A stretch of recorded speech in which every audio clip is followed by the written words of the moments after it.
I'm almost 50, strong, clear, energized. Training hard, living clean, fully alive. But it didn't start here. 30 years ago, I was diagnosed with multiple sclerosis, and I felt hopeless. But I chose a different path. No meds, just science, discipline, and results. Now I'm symptom-free and asking the tough questions that move us all forward. This is Hope and Health. Let's go. Hello and welcome to Hope and Health. I'm Mathew Embry, and today we're going to be talking to Tessa Rushton. Tessa is an MS advocate. She's on the board of MS Hope, and she's been living with multiple sclerosis for 40 years. Tessa, thank you so much for joining us today.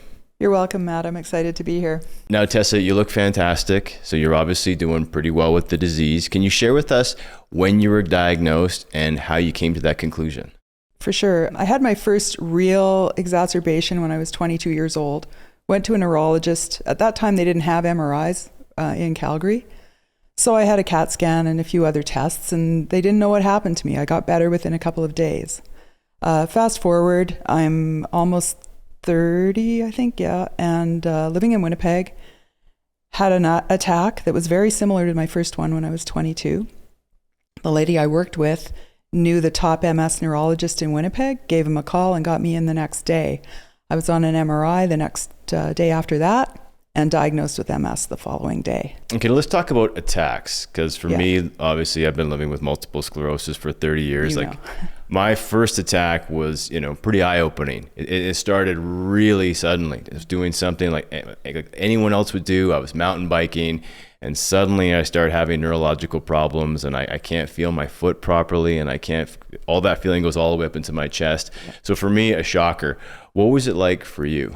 It was the same. I was at work and I was carrying a file just down the hall, walking normally, and the file dropped out of my hand, and I couldn't feel my hand. And then through the day, my foot dropped on the left side, started getting numb all up the left side of my body. The left side of my face dropped, so it looked like I had Bell's palsy, and I was like completely numb. I called my doctor. She referred me to a neurologist here in town, where I went, and he had, I think it was 2 days after, I was better and everything felt normal. So I saw him. He said, "We gave you all the tests. We can't identify what it is. It might be Bell's palsy. It could be something else. Call me if it happens again." So it didn't for a long time. And that was all my left side numbness. My second attack was pretty much the same thing, but it started in my foot, worked up very quickly that day, had the dropped mouth, the whole thing again, and was later diagnosed with the MRI. So when these kind of things happen, what was your first line of defense? What was your way to attack the disease, to stop this progression? What did you do? At that time, the doctors were prescribing oral prednisone, so I did a lot of oral prednisone. So if I felt like something was coming on, I had a sort of standing prescription, I'd just pop a few prednisones, and I felt better the next day. When it really came to light was actually during the O.J. Simpson trial, and I lost vision in both eyes. It was like looking through two gauze pads. I couldn't see, and it was all fuzzy, and so I was off work for the entire duration of the trial. I believe that was around 8 months. Just again, doing oral prednisone, I wasn't really doing anything other than that. And just trying to get better, resting, taking the drugs, and hoping for the best. And it did get better. I got better, went back to work, and I was fine for a long time after that. At the end, I had another sort of attack like the first two where I lost feeling again, and that was before I moved back to Calgary. And so I went to the MS clinic here in Calgary when I did move back at the end of the 90s. And again, I was prescribed some oral prednisone and also given the option to go on Copaxone, which I went for. I didn't really qualify for any of the beta interferons or anything like that, so I thought I would try the Copaxone. I wasn't scared of needles, so it made it advantageous for me. I went on that, and I didn't really notice a significant difference on it, but I, again, didn't have as many attacks. But by the end of the 90s again, or by the mid 2000s, it was coming back again. I was having these odd things. I remember doing a share exercise video, and I lost the use of my left leg again. Wow. And again, oral prednisone. I was on the Copaxone, so I'm full of oral prednisone. Gave me osteoporosis in my hips and my low spine. And so for people who don't know about multiple sclerosis, this sounds somewhat typical, that first 5 to 10 years that you do okay. I mean, you've got the disease, but you're maybe experiencing, for most people, minor symptoms, whether it's disability or neurological challenges. But it's around that 10 to 15 year mark where things start to kind of go for a lot of people. Not all. There's definitely some people who, it goes a lot quicker. But for you, your path sounds, very typical of the journey. That 10 to 15 year mark, you started to feel a big difference. Big difference. Now, can you share what that started to feel like and what started to happen with the healthcare you were being given and your strategy? Well, the strategy was I was still on Copaxone. I was getting worse. I was so fatigued. It was bad. I couldn't think. My cognitive was just terrible. I reduced my time at work. My work was very cooperative. I'd worked there since 1984, so I'm a long-term employee. So they were really supportive of me. They found me different jobs. They allowed me to work reduced hours. But honestly, my fatigue by the end of the 2000s was so bad. I could sleep for 19 hours and I would wake up and I'd be just as fatigued. I couldn't lift my feet. They were like walking around with cement. I was using a cane because my balance was off. I was dizzy. I had like a heavy head. And then in 2009, I was watching W5, which I watched regularly, and Avis Favreau did a show on CCSVI. CCSVI. Now, what exactly is that for people who don't know? It's chronic cerebrospinal venous insufficiency. And an Italian doctor had studied this because his wife had MS, and he was an interventional radiologist doing venous angioplasty. And he thought he'd try it on his wife, and it worked.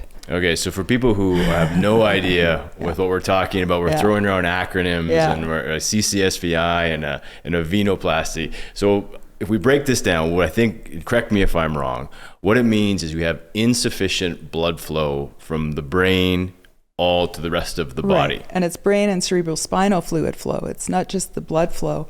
It's the cerebral spinal flow down the spinal down your spinal cord and everything. So it's a big deal. And what are the causes of that? Like why is the blood not flowing properly? In my case, both of my internal jugular veins were collapsed and a little bit twisted.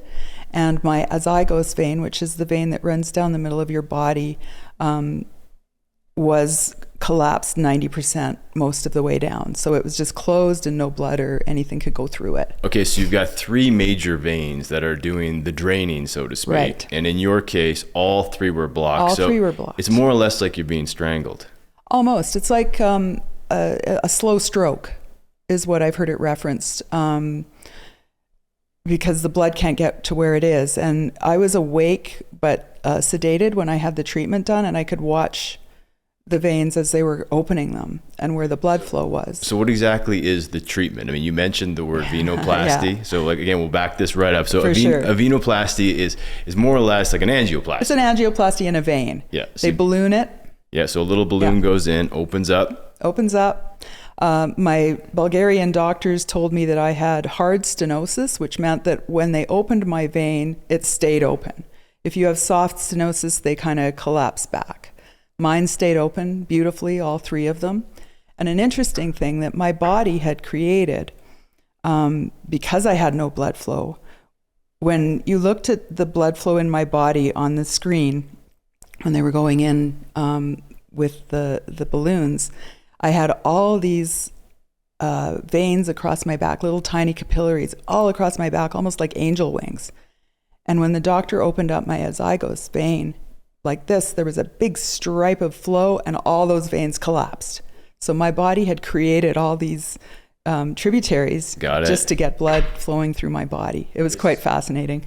Now, you make the choice. You actually investigate this, and I think you said you went to Bulgaria. I did. So why did you go to Bulgaria, and what were you looking to find?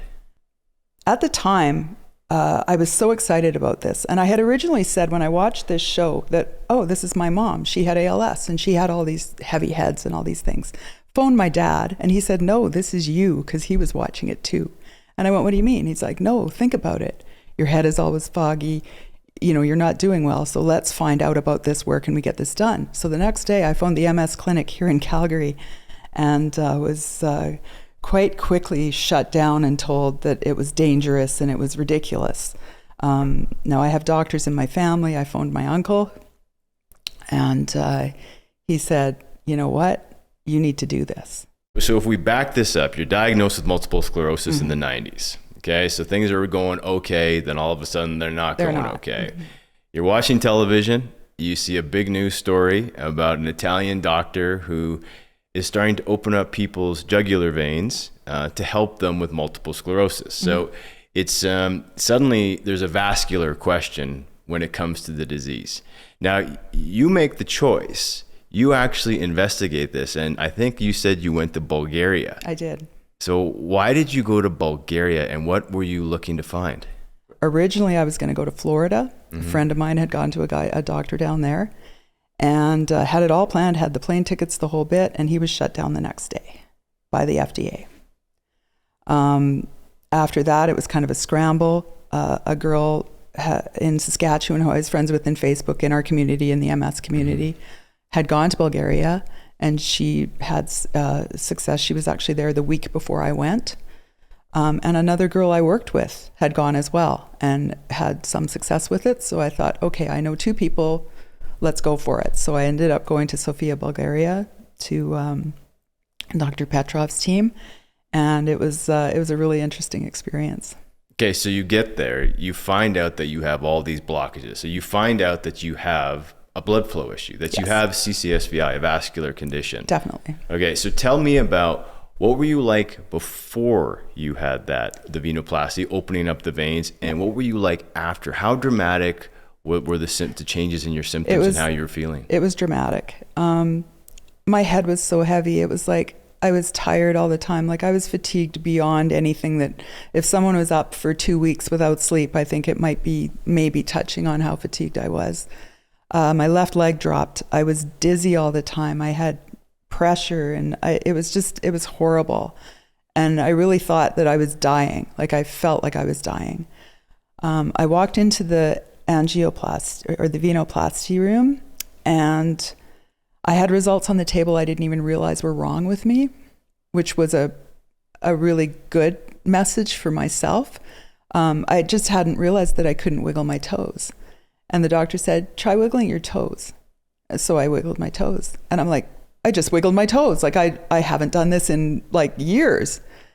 And then I walked in with a cane. And when I got off the table, I was a little bit woozy because I was sedated, but I ran down the hall without a cane. Wow. I felt so good. It was like all the weight was lifted and I was a new person. It was interesting. They had a team of neurologists. They had a good team. They had heart surgeons. I was on the heart ward in the hospital in Bulgaria, and it was a full team. And they came in and they monitored you. And I remember when I woke up after sleeping after the treatment, and like all three doctors were over me, like with anticipation, like how are you? How do you feel? And then I walked out the hall and it was a different person. And it was also 95 degrees Fahrenheit there when I was there. And I had extreme heat sensitivity before I had the treatment, and I haven't had heat sensitivity since. Wow. So you have a really dramatic change in symptoms. Like dramatic. Okay, so what's going on? What's going through your mind at that time when you have this before and you have this after? I mean, how do you come back to Canada, and what do you do with your story? Do you try to get a hold of the newspapers? Do you try to like reach other patients? Like what does Tessa do at that time? Yeah, I was interviewed by CTV. The interview can still be found online somewhere in the depths. I think I found it a few weeks ago. I just wanted to share this. I wanted to share this with every other person with MS or a diagnosis of MS that was feeling the same way I was before I had the treatment. It was night and day for me. And I just, now that I'm better, I want to share this information. And I was loud and proud about it. And It was interesting, the feedback I got from the whole system. The MS clinic they worked with me. My doctor had agreed to do an MRI after I came back, and I agreed to do an MRI in 6 months, stay on the Copaxone for that 6 months to see what the difference was. And he agreed that I could come off the drug because of the improvements that we realized in that 6 months. Okay, so you share your story. Yeah. You know, you've now gone off the MS drug that you were on because of the dramatic change of symptoms you've had from this. What happens next? Do you experience any kind of pushback? Do patients get behind you? It was interesting. It was the first time that I've experienced like a really team of negative people in the MS community. And I don't know if it was jealousy or just disbelief. I got called a liar. It was terrible. Like, there was a lot of people that just attacked me because they didn't do as well as I did with CCSVI, or they just weren't willing to believe that it was even real, or that I had come off my drug. That was a big one, that I wasn't listening to my neurologist. And I'm like, my honest opinion was at that time, if I'd listened to my neurologist, I would have been in a scooter because I was shopping for them before I went. And at the time, my Bulgarian doctors talked to me about diet and how important it was.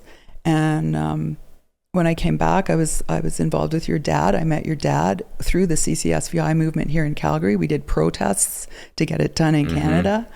Now you're going way back, because I was at that protest. I know. Yeah. And this was, if people who are listening or watching this, this must have been almost a decade ago more. Well, it was 2009, 10. Yeah. Yeah. It was a long time ago. And, like, you were just a kid. Like, I remember seeing you, and you were like Ashton's kid. It was, and, there was a whole bunch of us, and it was an interesting movement. And I still am friends with many of the people I met through that movement internationally. And a lot of those people still have the same success I do. And the thing is, like, a lot of people got some success with it. They had some relief. And I'm like, that is more important than no relief. So I think there is a vascular component, as well as definitely a viral component to the disease. Why did my veins collapse in the first place? Is that genetic? Things like that. Now, if you went to the internet right now, and if you were in Canada or the United States, or all over the world, people who are watching this, what's the situation now with CCSVI? It was pretty much blackballed by the FDA, which has shut it down in a lot of places in the world. A lot of doctors that were very successful with it had to either move out of the country, in Canada or the US, and even in the Europe. There was a lot of pushback just because of the power of the FDA message that they were sending, because too many people, in my opinion, were coming off tens of thousands of dollars a year drugs after having the treatment. So you think that there was, interest from some groups to make sure CCSVI maybe didn't have the popularity it could have? I definitely think that. And I think that's so unfortunate, because I know it was the answer for me to start healing. And it was the place where I discovered, how much diet does affect my life. Like, I was living, eating whatever, drinking, having a great time as a young adult, which was the norm with people. And then I started focusing on the diet, and started with the Best Bet diet and Terry Wahls, and moved away from the Terry Wahls diet, went to the Best Bet diet. And I wasn't thriving, generally, just overall. And I thought, well, I'm going to try doing even more elimination.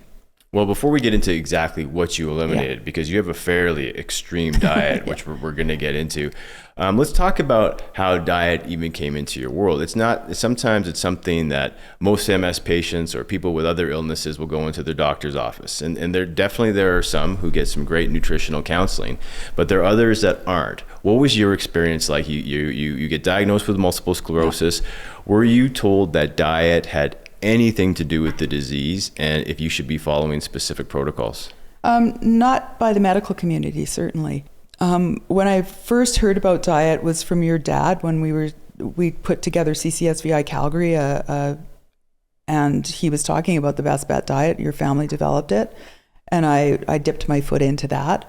But after having the treatment in Bulgaria and talking to the doctors there, and they had, even the hospital food there was amazing. It was fantastic. Like they had grilled fish and fresh everything. And they, you know, it was just a really outstanding Mediterranean, being in Bulgaria, type of diet. And I noticed I felt great. I felt better that way. So when I got home, I started diving into the Best Bet diet, which is very similar. And so for people who don't know, if you go to my website, which is mshope.com, we provide science-based information for nutrition with people with multiple sclerosis. And so I believe you became aware of that. I did. The Best Bet diet is what we have on our website. We share with people. Yeah. And once you read that, you started to put some things into practice. I did. I put a lot of things into practice.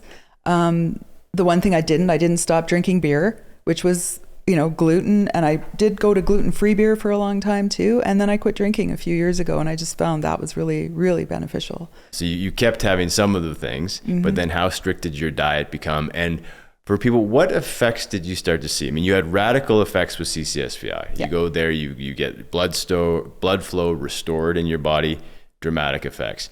Now you become more aware that nutrition plays a bigger role, or could possibly play a bigger role for you. You make some changes. What happens? Well, I made the changes, and that time I guess I'm a bit older, and I'm getting into the perimenopause years, and I'm just feeling not optimal.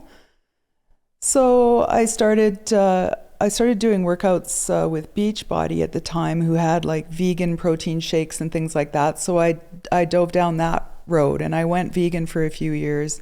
And then I went raw vegan and followed some of those influencers. And I felt great for the first while, because you are clearing a lot of things out of your diet. So your body is responding. But in the long term, it wasn't optimal, and I wasn't feeling great. So I went vegan keto and started adding fat in. Then I felt better, and I wasn't, again, just hitting a few things. And so I went more paleo. Then I went, after keto vegan, I went ketogenic, and it was a clean ketogenic. It wasn't eating, you know, fat bombs and all the stuff in the stores. It was actually eating just, you know, fatty meat and low carb vegetables. And I felt better, but I still had inflammation, and I hadn't discovered phytase in those days. So I went carnivore. And that was amazing. Like, I felt so good. And then I discovered the Lion diet, which is just ruminant meat and water and salt. So I thought, this is the ultimate elimination diet. So I did that, and I've never felt better in my life. Like, it was amazing. I was healing things. My skin was healing. My hair was growing.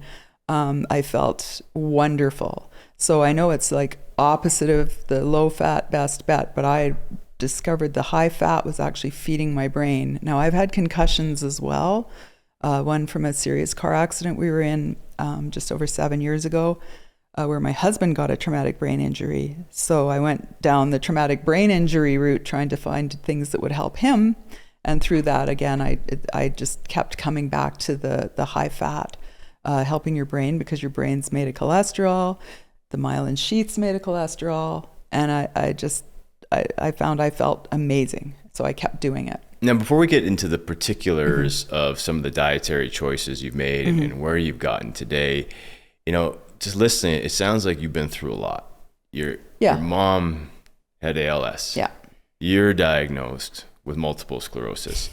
You get in a car accident where your husband has a traumatic brain injury. I mean, any one of those would change someone's life and be a radical shift. You've experienced 3. For people who are watching this, can you talk about advocacy for yourself? Like when you're with the medical system, when you're facing these enormous challenges, what does it take to be able to advocate for yourself in a system that, you know, is trying its best to help us, but some ways, you know, it doesn't fit all at certain points. Yeah. What's it been like for you to navigate that? I think I got a lot of my stick-to-itiveness from my mom. She fought through ALS. I think the average lifespan in those days for someone diagnosed with ALS was under 3 years. My mom lived for almost 12. She was a fighter, and I watched her go through that. And I don't know, funny enough, when my neurologist in Winnipeg diagnosed me with MS, I said, "Oh, thank God." And he went, "Pardon me?" Because at that point, he didn't know my mom had ALS. And I told him, I said, "I thought I might have ALS." So I was grateful that I had MS compared to ALS. And, but I think, I have to give a lot of credit to my mom. And I think me being an only child too, I'm used to, fighting alone. So I'm a determined person, so I don't give up, and I always look for answers. And when I see a problem, I'll be like, here's 4 solutions we can try. Let's try all these, and I'll try anything. And I try it on myself first before I talk about it. Now, in all 3 of these, the ALS, the multiple sclerosis, the traumatic brain injury, did you find in all 3 of these instances in your life that you had to be doing some advocacy for yourself and to be fighting for more answers? Absolutely. And I'm lucky to have a family doctor here who is very supportive. She is really open-minded, and she does the best she can for me. So that's been helpful. And I'll speak out, and I still go to the MS clinic on an annual basis and see my neurologist, and we have good conversations about things. And, he diagnosed me as being benign a couple of years ago, and he wants to blame it on my age. I don't know that is part of it. It could be, but I blame it on all the things that I've done to get here. The exercise, the food. All the CCSVI for sure was the trigger. Okay, so if we back this up, a benign MS diagnosis, I mean, that's what we all want. I mean, that more or less means that the disease has either stopped or it's no longer progressing. Right. So your neurologist is telling you you have benign MS. Do you think it was benign, or did you make it benign? I think I made it benign. I mean, I did all the work.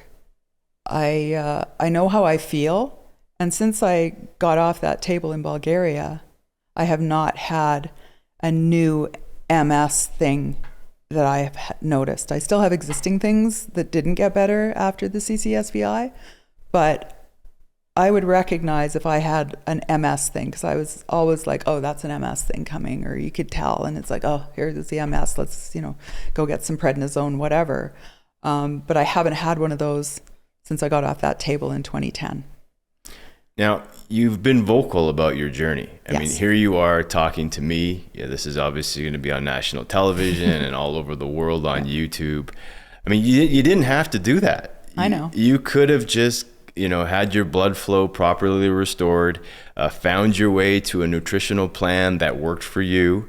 You could have just focused your energy on your husband and you, and not happily ever after. I don't know if I believe in that for anybody, but you have chosen to be an advocate for other patients. You're on the board of MS Hope. You dedicate a significant amount of your life to advocating for other people. Why? I want to help people. That's it. I know what it's like to suffer the way I suffered with MS back in the day, where I had very little support and really no outlook for anything other than getting to a scooter, getting to a wheelchair, getting to lying in bed for the rest of my life. And I want to help people not end up there. And if they are there, to get them out of it, to get them back, to give them some hope, to give them some relief from the symptoms they're having, because I know how horrible it can be. Now, we've got, I've been in the multiple sclerosis medical ecosystem for almost 30 years of my life. Like you, I've been outspoken about the challenges. Where we are today, I don't think that there's been a reduction of wheelchairs, canes, or walkers long term for the global patient population. How frustrating is it for you? It's frustrating for me. It's very frustrating. It's frustrating for me to see the lack of progress in this space. Absolutely. And I see the one thing that really frustrates me is to see how many younger people are getting diagnosed, really young, and a lot of older people too. I'm seeing there's a big shift that the ages that people are getting diagnosed now are dropping significantly. Like you see children getting diagnosed with it now. And I mean, that is heartbreaking. And, you know, as I'm not a parent myself, but I can see moms with kids with MS, like what they're going through.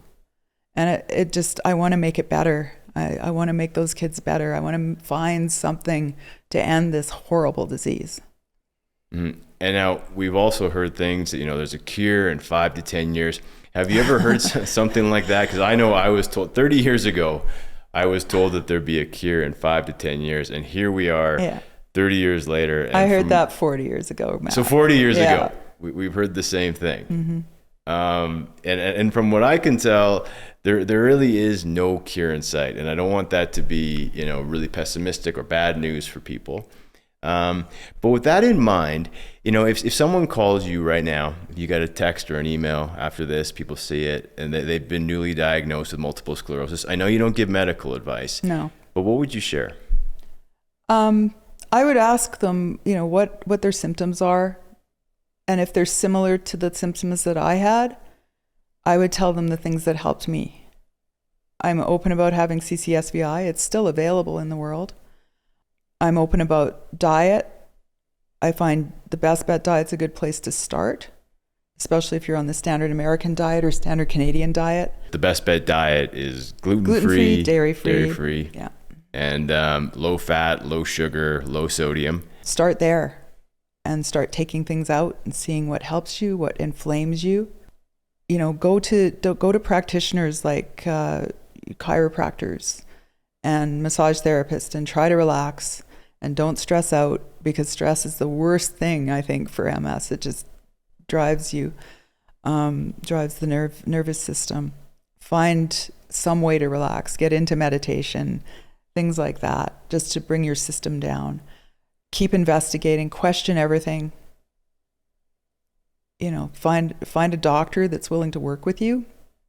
Having a good family doctor, I think, is the key. They can get you to the right specialists, and challenge the results. Get your results, get tested. Don't be afraid to get tested for things. Get your blood tests done. It can tell you a lot. And, you know, we're advocates in MS Hope for vitamin D, but please, I really encourage people to get tested first before you just start hammering D, because some people have adequate D and don't need as much, and others don't and need more. And there are ways through naturopaths and the system that you can find out what will work for you. I completely agree. One thing I also want to touch on is the idea of the individual journey. So people are always, you know, I think a lot of ways are looking for like the solution, the blueprint. I just do these steps and it's going to work. Yeah. But listening to your story, it sounds like you've had to take pieces of things, tweak it a little bit, experiment, probably have some failures along the way. Can you talk about that individual quest for optimal health? I have my bad days too. And I just tell myself that the alternative to doing the work is not somewhere I want to go. And if somebody's, you know, commenting bad things to me or, you know, what have you, I try to be water off a duck's back. Delving into the doom and gloom isn't going to help anybody. And being negative about people, I try to support everybody in their decisions, whether you're going down the medication route or the medication with other things you do.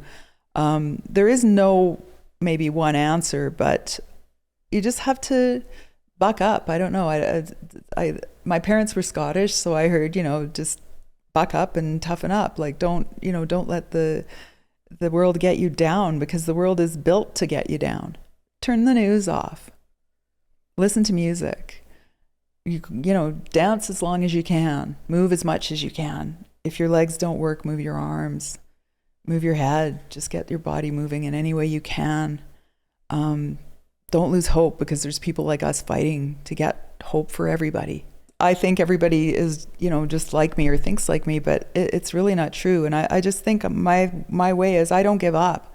I just keep fighting. I look for answers. I'll dig and dig and dig. Like in another life, I would have been an investigative journalist. I want to find the answer. So I will try a million things. I can't even count how many alternative medication things I've tried. I've been to numerous naturopaths. I've followed a lot of paths. I've done a lot of different exercises. I see what works for me. I see what doesn't work for me, and I will shift it as soon as, I'll give something a good try. Like I usually don't just try something for a week. I'll go a couple of months or even 4 months, a quarter in the, quarterly year. Try something for that long, see what it does for me. If I'm getting benefits, great. If I'm not, I'll find out what isn't working in that one thing. Like if I start taking vitamins, I will only start one at a time for a good 2 months at least to see what that does, and then add another one in if I need it, or take out as I go. But give it a good shot, just to see. And I guess I'm my own guinea pig. So, looking at yourself as a guinea pig is really interesting. I mean, your life is your own lab.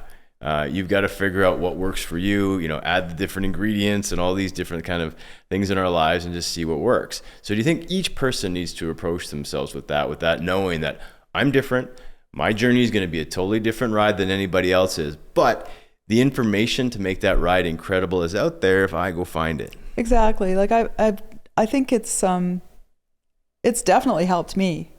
And I think being curious is important, especially when you're ill, because the system isn't going to help you. The system is built to fund itself. And the system is the system. And some people find success in that, and that's great. Others don't. And I think if you don't, you need to be your own advocate. Nobody's going to give you anything in this world. Nobody's going to save you. You have to save yourself. Got it. So where are things today? You've had a journey in which you've experienced some incredibly challenging health issues. Where are you today? What does a typical day look like for you? And how excited are you about the future? A typical day for me is taking care of my dogs. I got 2 big dogs. And watching out for my husband, who I said had a traumatic brain injury. So he's been fairly debilitated by that. And that's stressful for me. So I have to double down on managing my stress and taking care of myself. So with that, I've started doing hot yoga with infrared lights. I do Pilates. I walk my dogs. I have to do my self-care first, or I'm not going to be able to take care of anybody else. Kind of like in an airplane, they make you put your own oxygen mask on before you put your child's on. I get regularly blood tested because I'm on the carnivore diet. So my cholesterol it does not fit with the standard medical system's view on cholesterol, but my triglycerides are low, my HDL is high, and I do have a cardiologist monitoring me as well, and he says not to worry about anything. I'm good. So I'm advocating for myself. I get up in the morning. I do some meditation. I'll take time out through the day when I need to. And I kind of just watch myself and I eat. And I love the carnivore diet because of its simplicity. It has taken out so much complications in my messed up MS brain. The simpler I keep my life, the easier it is. Now, it may be simple, but it also sounds very disciplined. Discipline in what you eat, discipline in the activities, whether you're doing yoga or Pilates and all these types of things. Would you say that the illness was a catalyst to push you towards a more disciplined life, or were you disciplined before? I was not disciplined at all before. I was like free spirit. Even the first neurologist who diagnosed me said, "Live your life. You're going to probably be in a wheelchair or bedbound by the time you're 40." Or 40 in your 40s. And I was like, okay, I'm going to live my life. So I had fun. I partied. I did all the things. And, I had a great time until I didn't, when I started going downhill and found my path. So I said, I think after CCSVI, that was my trigger. It changed my thought process. It made me more disciplined. I've got this freedom back. I feel great. I'm going to keep this. I don't want this going away. So I'm going to do every damn thing possible to keep my blood and my cerebrospinal fluid flowing. And so I did. I really got disciplined. Do you think these negative things had to happen for you? In one way, yeah. I embrace it because it made me who I am today. Like, I was a toxic, hot mess for a while when I was getting sicker. Like, my brain was so fried and I was so out of it. Like, I was a mess. And, you know, I've really found myself, and I stand in my truth now, and I feel the best I have in my life, and I'm almost 61. I'm grateful for what having MS has taught me over the years. What would your advice be to that next person who wants to stick their neck out and maybe say some inconvenient truths to people navigating the medical system? I think the truth, you have to hold on to the truth, and you have to put a bit of armor on, and you have to, you know, do the water off a duck's back, and you have to brush a lot of these comments off. Sometimes you don't engage. It's better to not engage because it just goes down rabbit holes, and just let these people be and let them say what they want to say and walk away, and keep saying what you're saying and keep following that truth. You state your truth, you keep following the truth is core for you? Absolutely. Truth, trust, and teamwork. Truth, trust, and teamwork. Tessa, thank you so much for speaking with me today and sharing your important and inspirational story with people all over the world. You're welcome. It's a pleasure to be here. Thanks for joining us. Hope and Health is made possible through generous donations. To learn more or support the show, visit mshope.com, where you'll find free science-based resources.